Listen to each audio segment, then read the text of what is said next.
Oh, what I like to say is noble position. It's a noble act that we are doing of going against the busy stream of life and letting ourselves begin to see really what's inside our hearts and minds. So I'm going to ring this bell.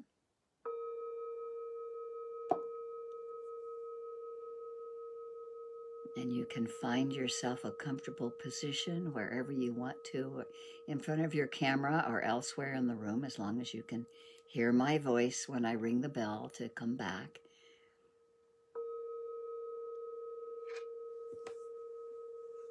Letting yourself be upright.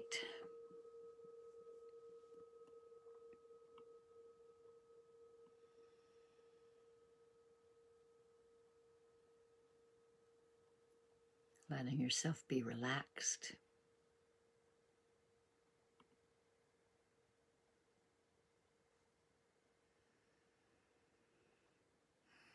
And we'll see, a couple of people have dropped out accidentally, I suspect.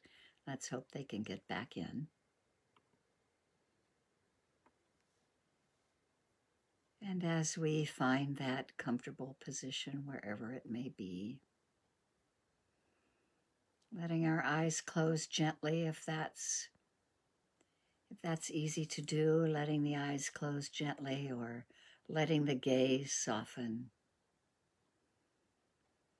Letting go of everything that's in front of us. Since we have this opportunity on Zoom, we can always do extra things in the background. But for now, we really make the intention to be here. Let go of other distractions that arise. Maybe make sure the phone is put on mute or vibrate. I better look at mine. It's up here in some strange location.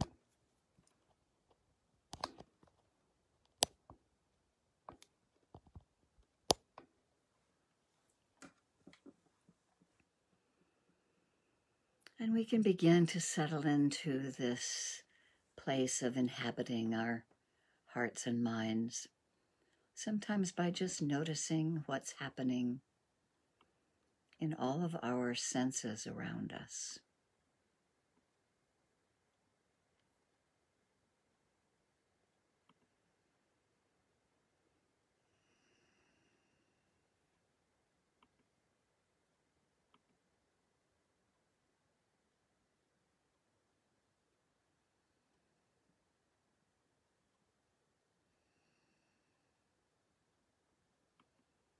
We might have hearing come to the ears.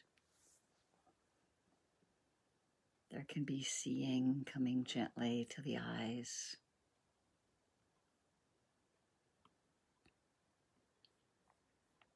Even as configurations rearrange themselves on our Zoom meeting, just allowing the present moment to be seen clearly with mindfulness.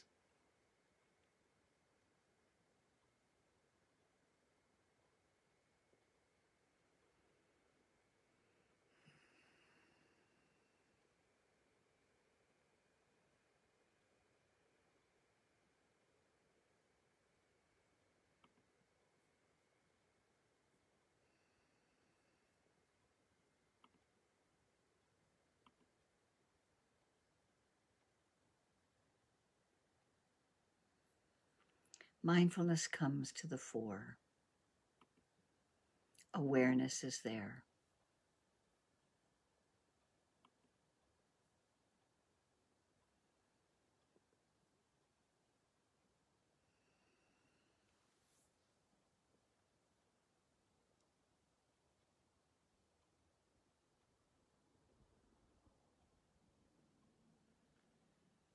We can notice hearing far away and close up.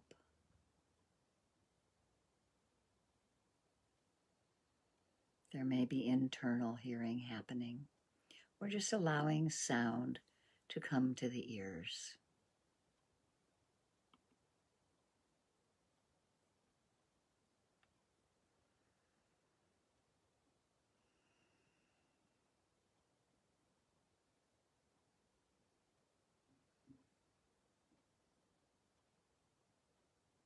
sound to the ear door. There may be sight to the eye door.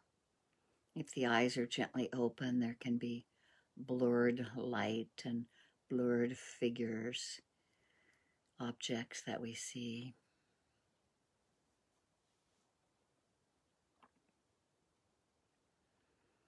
Or as our eyes close, sometimes we can see internal pictures.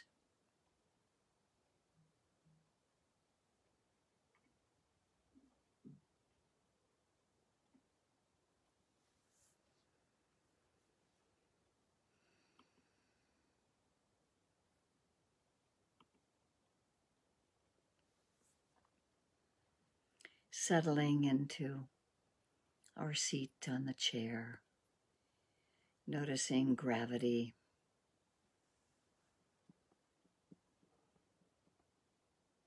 and taking a moment to just have a sense of relaxation begin to flow through the body.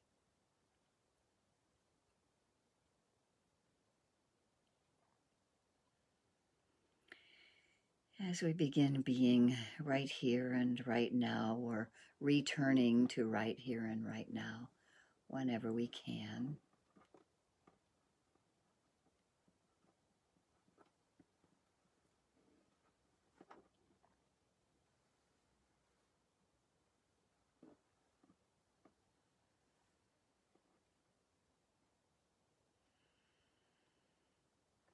We can let that sense of relaxation fall behind our eyes, around our eye muscles,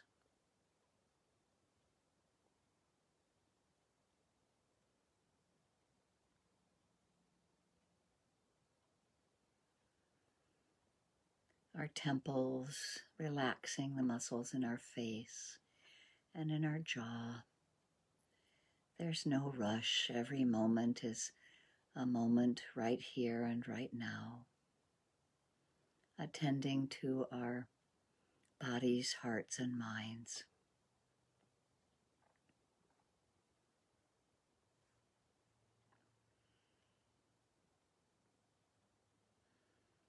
Right now, we're just becoming more present within the body, relaxing at the shoulders, letting the head sit easefully above the spine so that our bones can hold us up.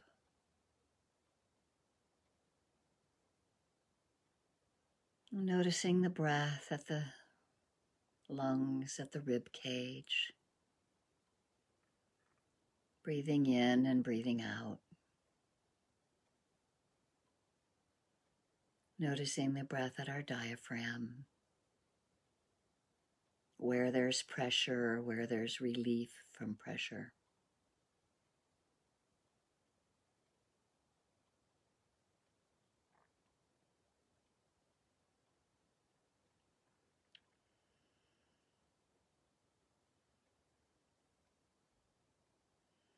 And as we begin to settle with gravity in our seat, noticing the breath at the nostrils or the chest or at the diaphragm, we can feel the sits bones on the chair,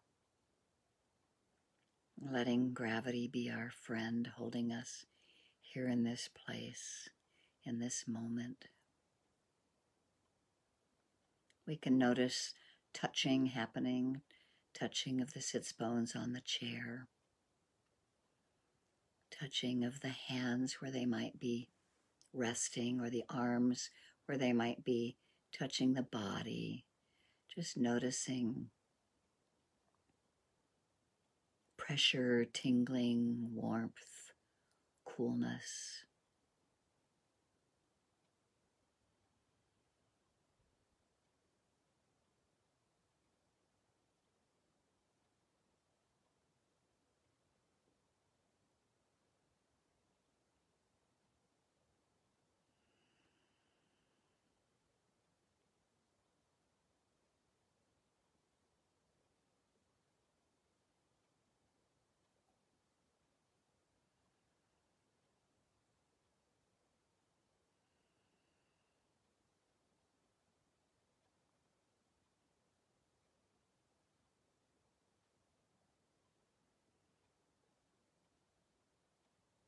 We may begin to notice that sometimes our mindfulness wanes. The mind is busy, always thinking. That's what it does. And we might be lost in some of those thoughts. We can just bring ourselves back to this touch point of the buttocks on the cushion, or the hands on the lap, or wherever they're resting, or the touching of the arms against the body. Something that can ground and anchor us in this moment. We easily get lost in thought. Thought door is another one of those senses. The hearing door, the seeing door, the tasting, the touching, and the thought door. And having mindfulness be at the fore, it just sees what arises. Whatever comes into this consciousness is what we work with. We can be present with it. We can let mindfulness and awareness really contact it, connect with it, sustain our connection,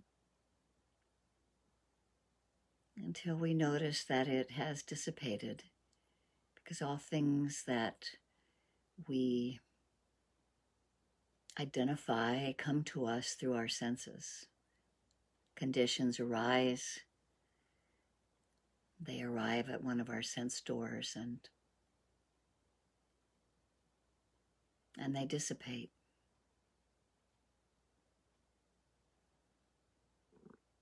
And we can bring that understanding of the first noble truth, that there is discontent and suffering.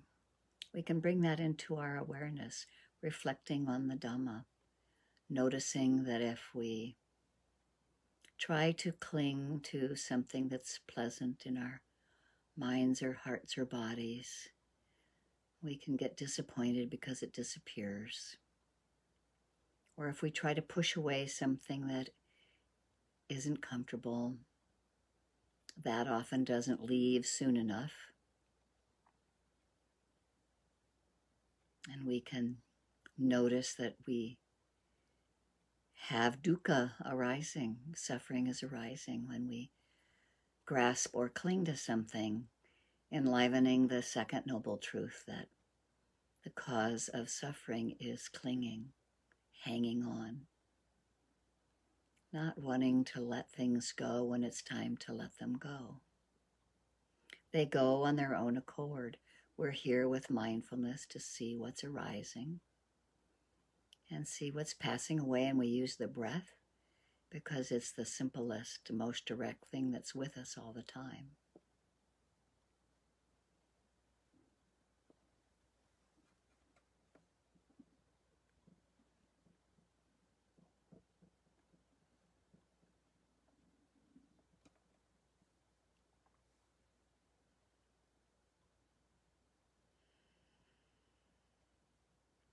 Or we use a touch point that can bring us into the present moment when we're lost in thought, or lost having some response to a pain that might be arising in the body, or restlessness that might be occurring, or tiredness that can happen as soon as we let ourselves settle down. It's all part of what's happening now.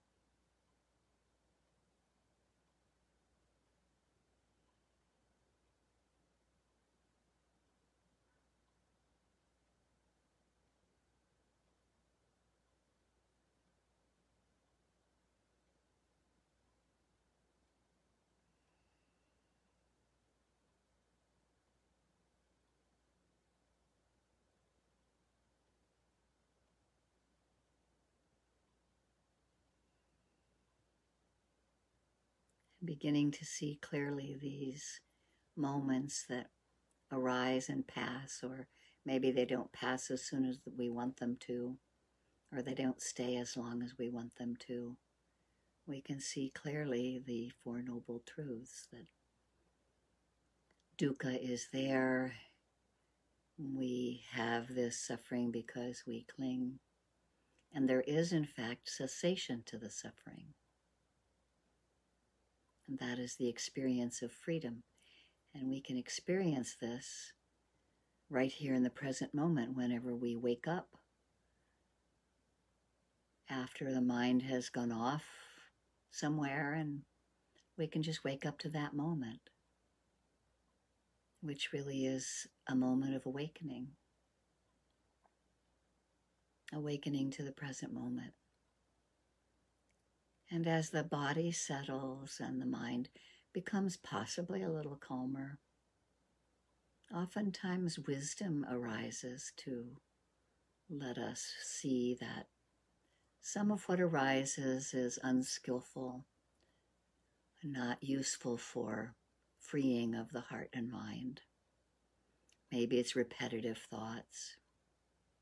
We can gently name them, the thought about something familiar that repeats itself.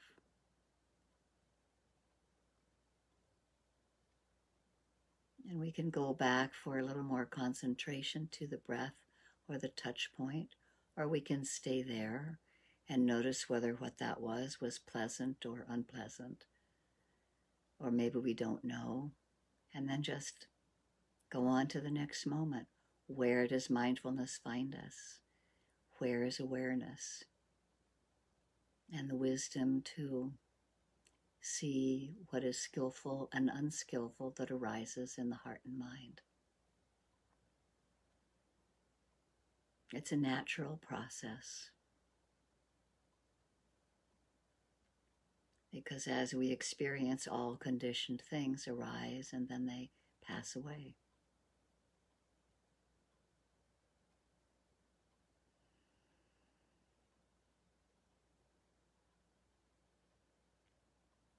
And this can be very enlivening and gladdening to the heart and the mind.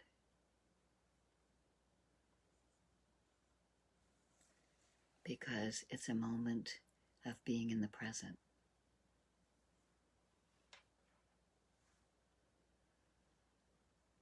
And so I'll just be quiet now for a while as we carry on with the process of awakening to the present moment as best we can, letting go of what's unskillful and inclining the heart and mind toward the skillful.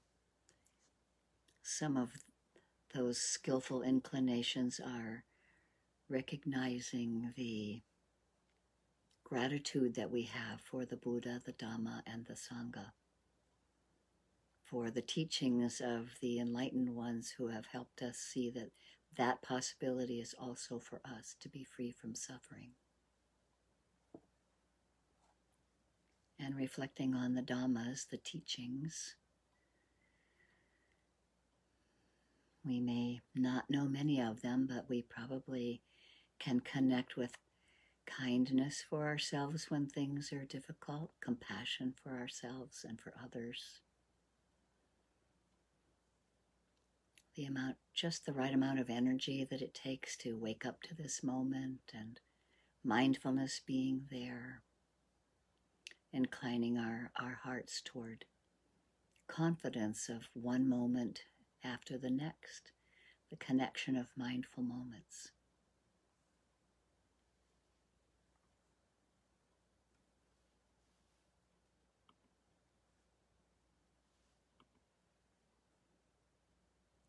And the gratitude that we have for each other in the Sangha. Our Sangha together here on our first and third Sundays, and the other Sanghas that we connect with.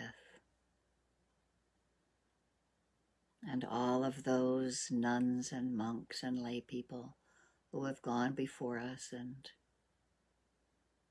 remembered the Buddha's teachings, passed them on verbally, and wrote them down in so many different languages, so many different countries. The adaptation to putting these noble truths to practice in our hearts to allow us to find freedom.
We may notice busyness, restlessness in the mind or in the body. That's okay, that's what happens. Without having that second arrow of judgment about it, we can let our concentration be a little more on the single object of the breath or the sit point.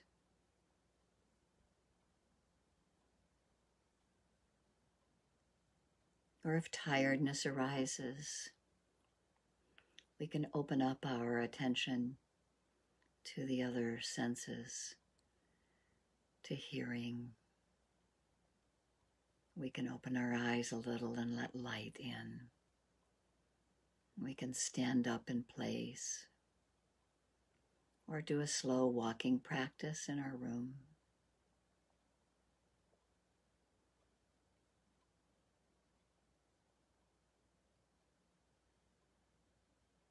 Noticing if there's movement that needs to happen with the body, that we are aware of the intention of moving before the movement. Everything is a part of mindfulness. Everything that comes into our field of awareness is what we're working with right now.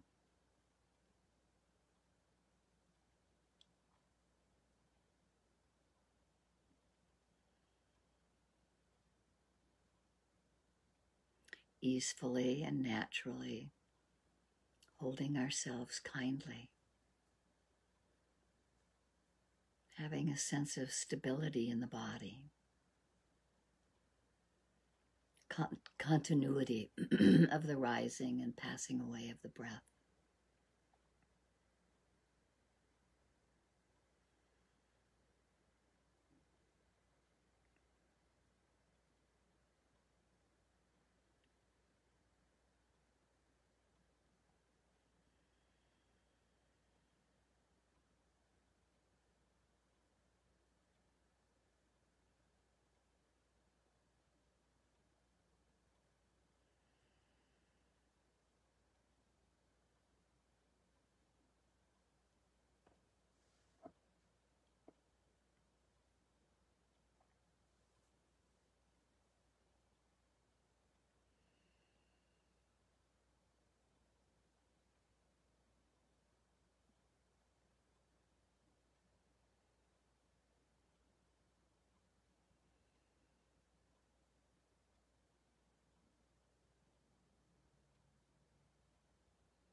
Beginning again when the attention wanders. Sometimes we can just ask ourselves, what is the attitude of the mind right now?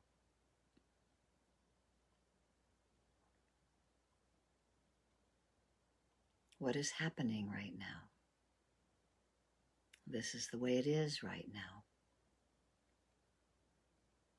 Without additional commentary, just being present with what is. The touch point, the breath, the rising and falling of the abdomen. Training the mind to pay attention as best we can, one moment at a time, at the breath or the touch point.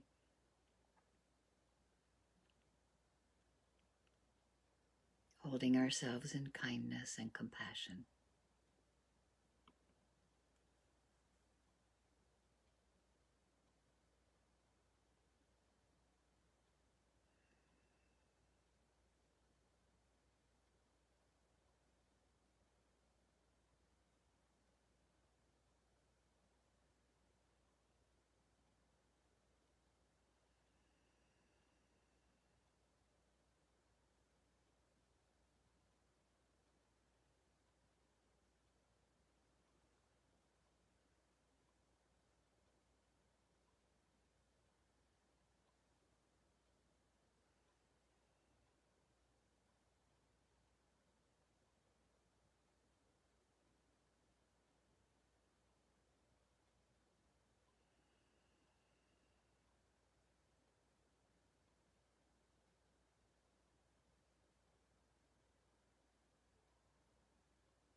returning again and again to the breath or waking up in this moment.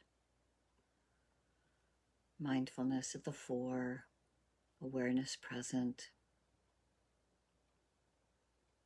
wisdom inclining toward the good but not attached to it, and shying away from what seems to be unskillful or not good but doesn't have an aversion to it.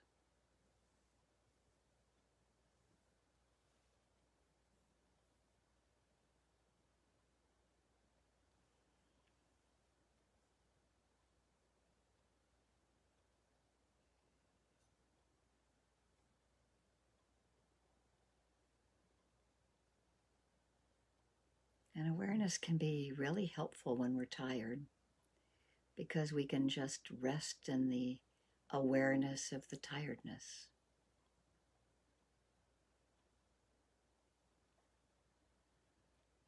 But we may find sometimes as we settle down that there's a tension taking hold. If there's tension in the mind as a result of the unwholesome roots of greed and hatred and aversion, delusion, then it reflects on tension somewhere in the body. And so as we consciously relax physical tensions, it's a kind of meditation, just consciously relaxing the physical tensions. Because tension doesn't just take hold of the mind, it takes hold of the body. So we relax and settle, grounded as best we can, returning to the breath or the touch point, beginning again easefully and kindly to ourselves.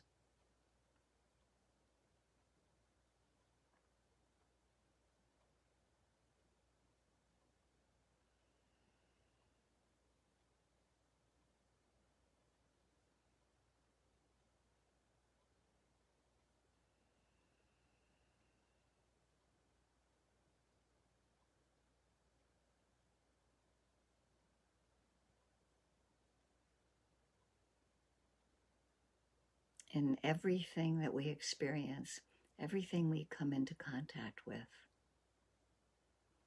we can remind ourselves that this is just how things are.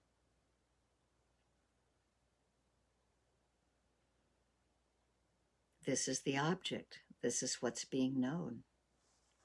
And we don't identify with the experience or with anything or anybody in this experience.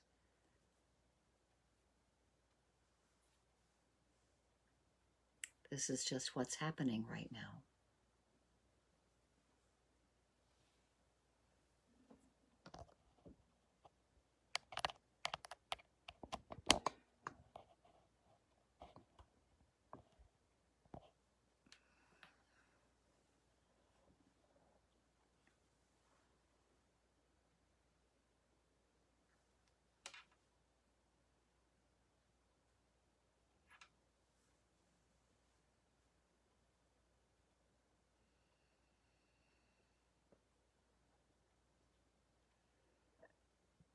Sometimes there may be anger in the mind, and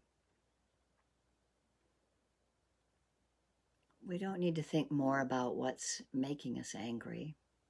Instead, we notice that there is anger and we get interested in it. There is anger. This is anger. This is the nature of anger. What is it like? Bring this awareness continually to whatever is arising. This way we don't work at being that emotion. We don't work at being angry. We work at being continuously aware.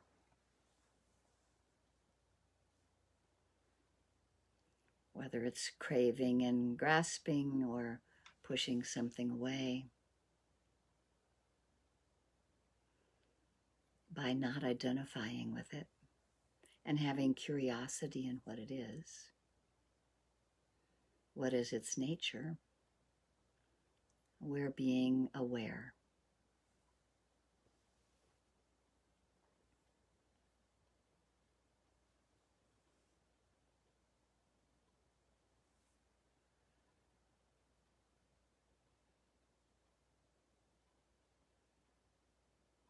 And so we're having that true understanding of impermanence, very deep knowing that everything ends, pleasant, unpleasant.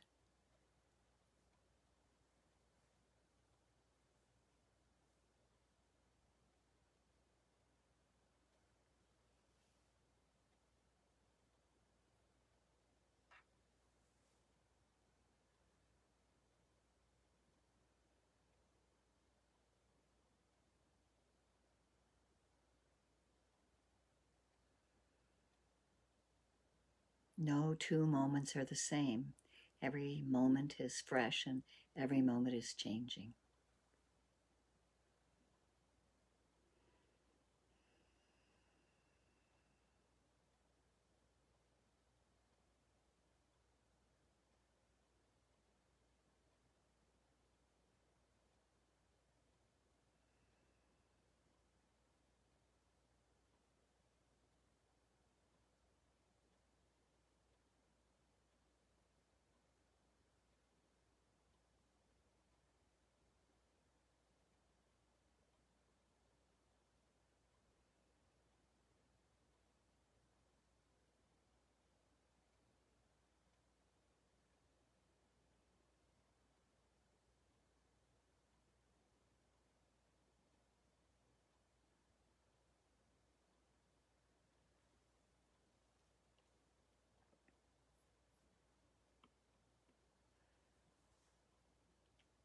And as we begin to understand what's happening, we can bring peace to the mind. Once we understand the preciousness of this process, we can feel joy and be interested in looking deeper and deeper.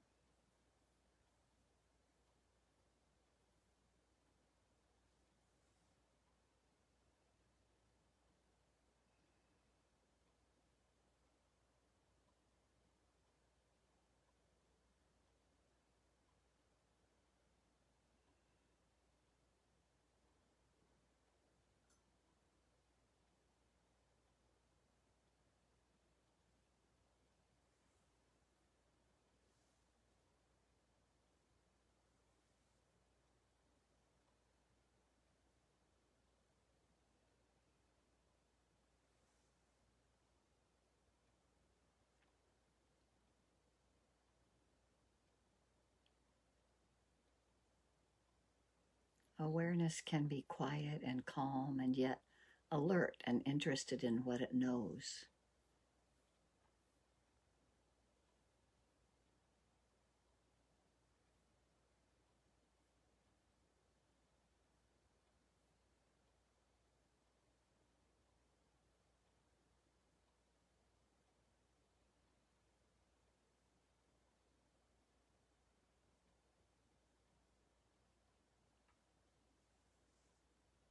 We can appreciate that what is being known can be seen with awareness in every moment.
If we want to really arrive at the truth as we are meditating, we continually become aware of ourselves and acknowledge the presence of greed, hatred, and delusion in the mind. This is basic.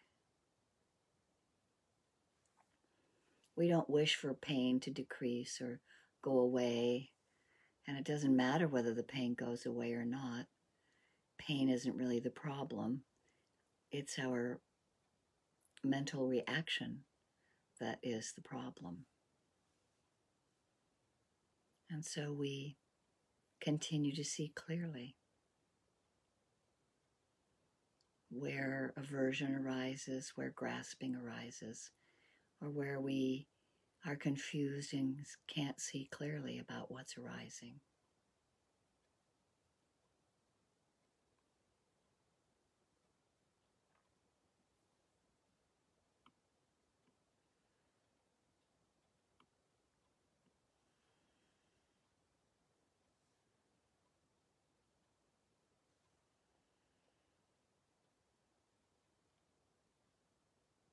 As Ajahn Chah says, do everything with a mind that lets go.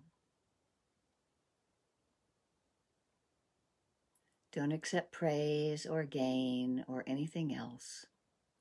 If you let go a little, you will have a little peace. If you let go a lot, you will have a lot of peace.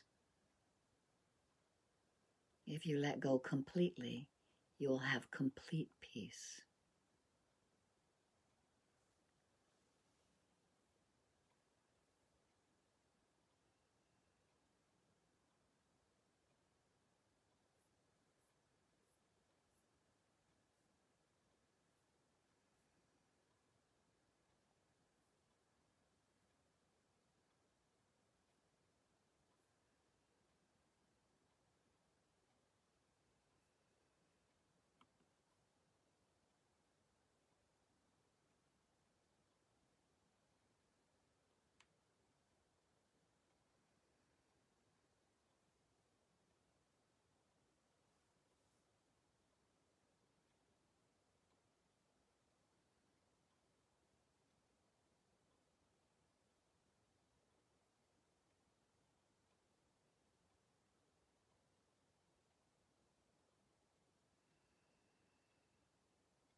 You may notice that the breath is a little different now than it was in the beginning, or the body may have settled a little more than in the beginning. Maybe we had this thought that we should be calm, but the experience of calmness isn't as important as knowing and understanding why calmness does or does not arise.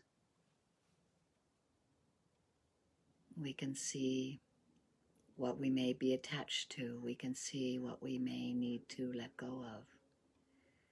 But we see when calmness is there, and we see when it isn't. And we may want to investigate to understand when it arises and when it doesn't. And so we just take in the information that we're given and explore.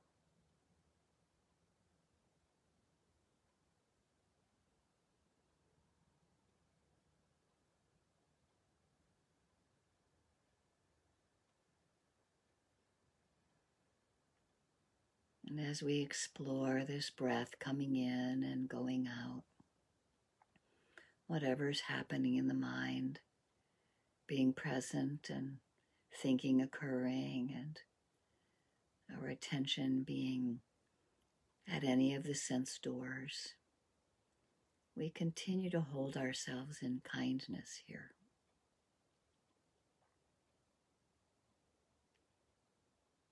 As we let this process of seeing clearly and investigating the causes of suffering and our clinging and attachment, when we let go and when we have freedom, we also want to develop hand in hand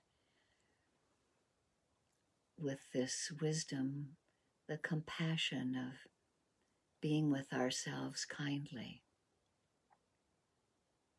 And whatever that way that may look to you, there may be a favorite place you like to be that makes you feel kind, peaceful, loving towards yourself. One of your favorite walks, or one of your favorite places in nature, or cuddling your dog or your cat at just the right time, or noticing a child or an animal. Developing that inclination of the heart toward kindness. Sometimes it's hard to do it toward ourselves, and we can begin with another person, someone that it's easy to have kindness and compassion for, a being, a friend, a benefactor, someone that we've benefited from, or a being that we've benefited from.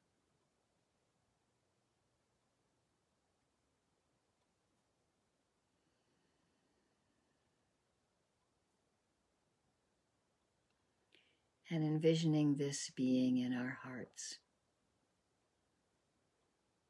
and letting some felt sense of kindness, or maybe there's a phrase, may you be free from harm, may you have ease in your life, comes to mind. Or sometimes if the mind is busy and distracted, we can repeat that phrase with the intention of kindness.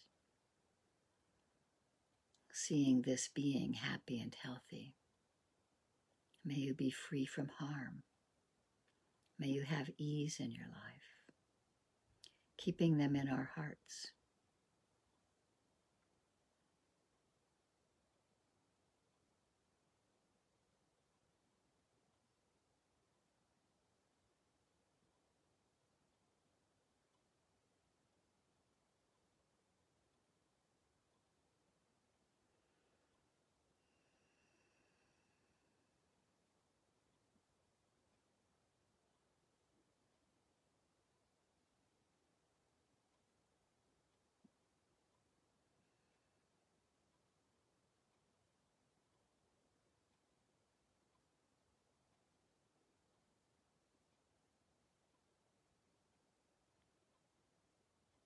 And letting the heart and mind incline toward another person, another friend or a benefactor, a teacher, a being that we've derived benefit from. Maybe it's the first person that showed us the way toward the Dharma.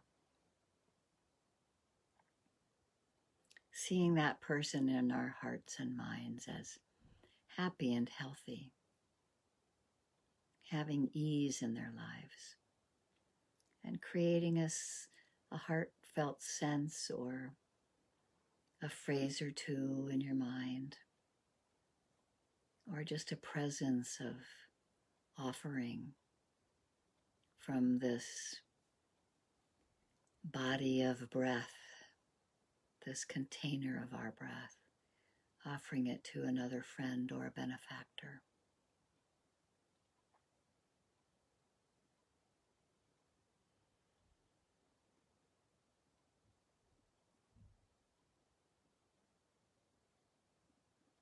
May you be peaceful and have ease in your life. When things are challenging, may you have compassion for yourself.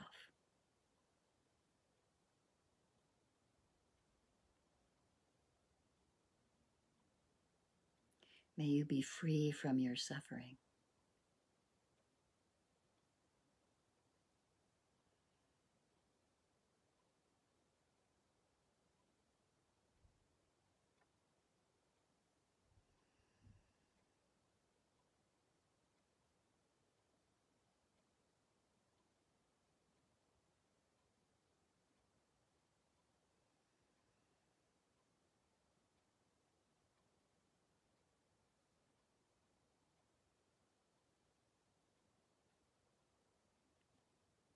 And may we also include in our hearts and minds a neutral person, someone that we don't know, but we've seen them, knowing just as they wish to be happy, just as I wish to be happy, they also wish to be happy.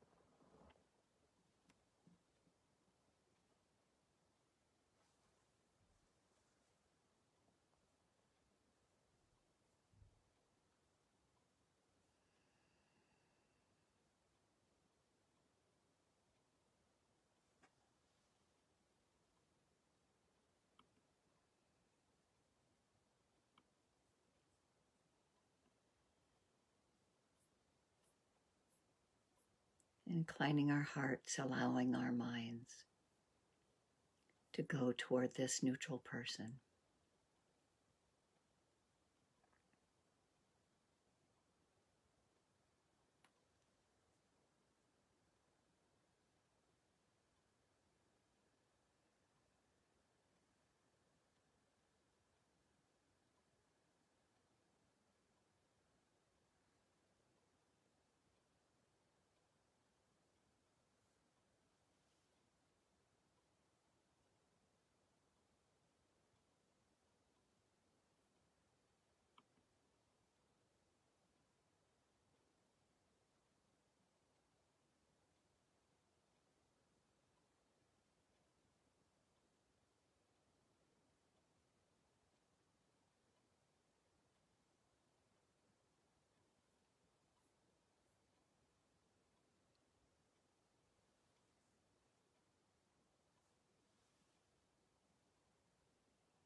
Allowing this neutral person the benefit of our kindness. May you be free from harm, safe and protected. And may you have ease and well-being.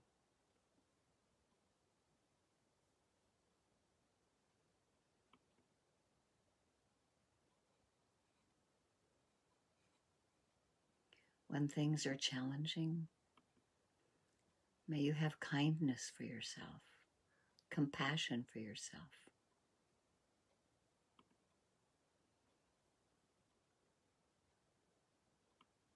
Just as I wish to be happy, I know that you also wish to be happy. This may be someone we saw on the street, someone we saw on our digital device, someone we don't know very well, but is an acquaintance.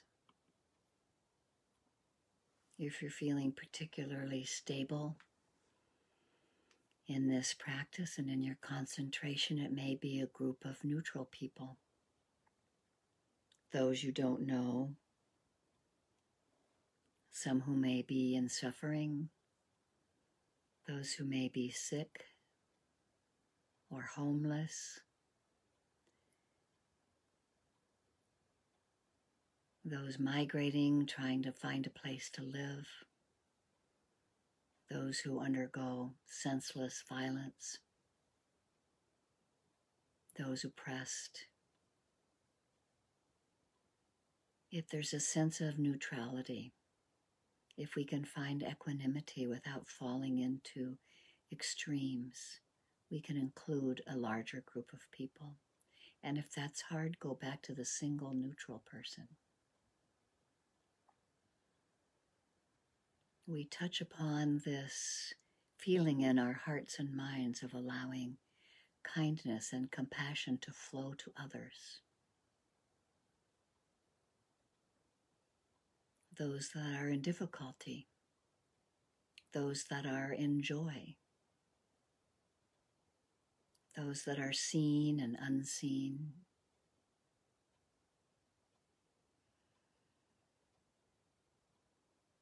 Beings in joy, beings in sorrow, beings enlightened and those unenlightened. May all beings everywhere have happiness and the causes of happiness and be free from suffering. This building up of kindness in ourselves, this concentrated energy of wishing ourselves and others to be happy and having compassion,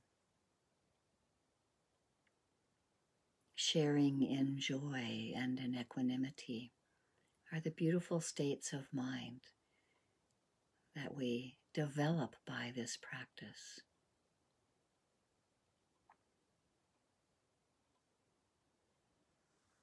May all beings have happiness and the causes of happiness. Anicca vata sankara upadivaya domino upakitava merochanti te samvapasamo sukho. All conditioned things arise and pass away. And seeing this clearly with mindfulness brings the greatest happiness,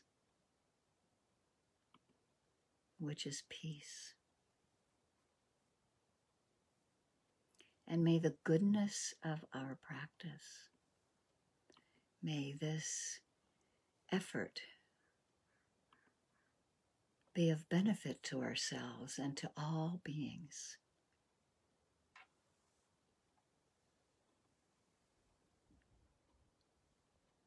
And as I ring the bell, let the sound again just come to your ears. Allowing your eyes to stay closed or gazed away from our screen for a few more moments, I want to share a poem.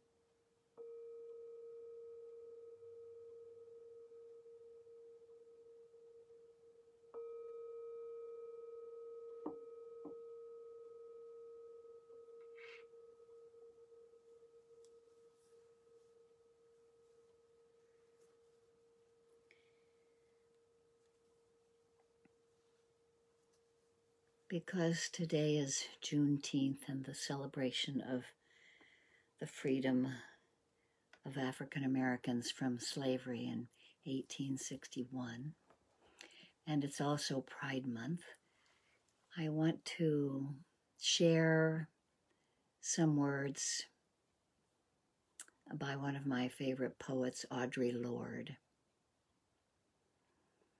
They are a self-described Black lesbian mother and a warrior poet. Audre dedicated her life and her creative talent to confronting and addressing injustices of racism and sexism, classism, homophobia. Born in New York City to West Indian immigrant parents. She talks about her poetry beginnings in a book called Black Women Writers, where she says, I used to speak in poetry. I would read poems, I would memorize them. People would say, well, what do you think, Audre?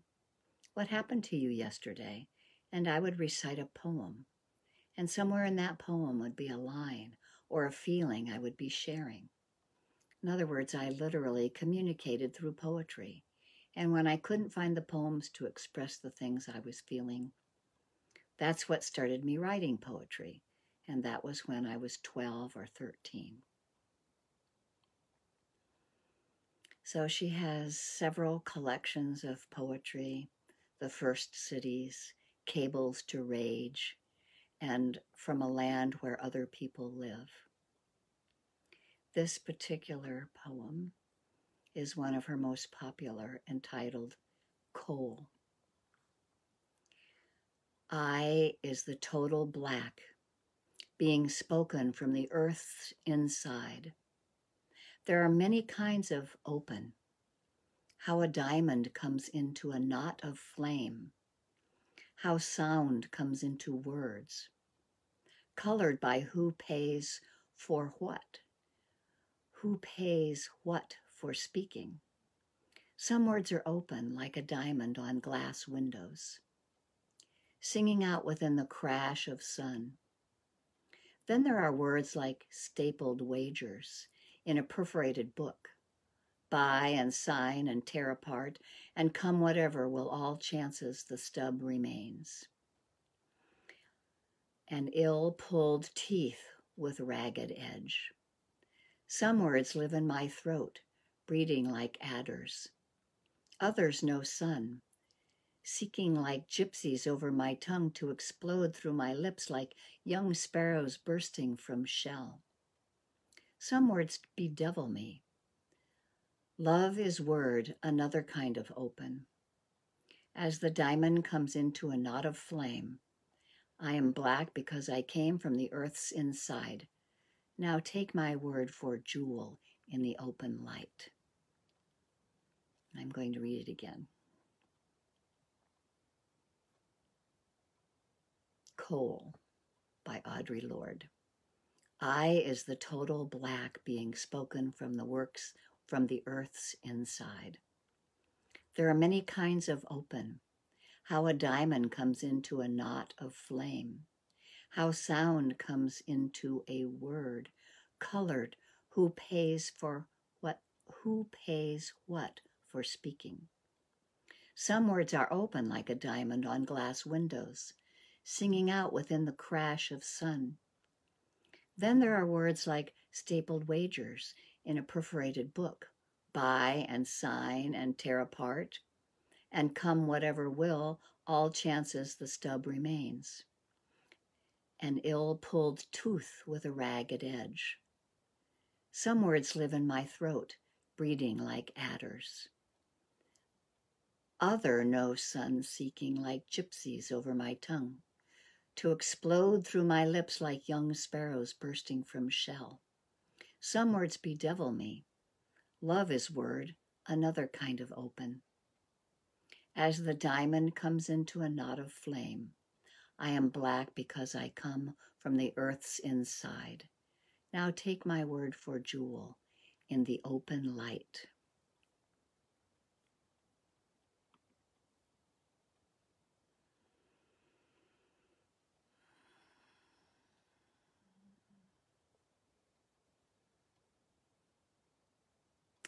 Audre Lorde was concerned with the modern society's tendency to categorize groups of people, and she fought the marginalization of categories like lesbian and Black woman, and she was central to many liberation movements and activist circles, including the second wave of feminism, civil rights and Black cultural movements, and struggles for the LGBT equality.